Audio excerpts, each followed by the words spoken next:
Hi అందరికీ. ఎప్పుడు చేసే పకోడీలాగా కాకుండా ఈసారి సేమియాతో పకోడీ చేసేయండి. ఒక గ్లాస్ వాటర్ బాయిల్ చేసి ఒక కప్పు సేమియానైతే ఇలా ఒక 2 నిమిషాలు ఉడికిస్తే సరిపోతుందండి.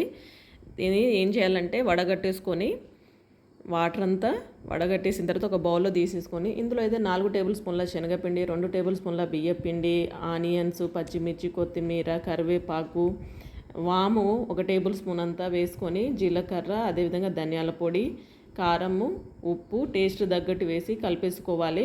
కొంచెం ఒక్క స్పూన్ వాటర్ అయితే సరిపోతుంది, ఎందుకంటే ఆల్రెడీ సేమియా తడిగానే ఉంటాయి కాబట్టి. తర్వాత డీప్ ఫ్రై చేసేస్తే మనకి కరకరలాడే సేమియాతో పకోడీ సరికొత్తగా టేస్ట్గా చాలా రుచిగా ఉంటుంది.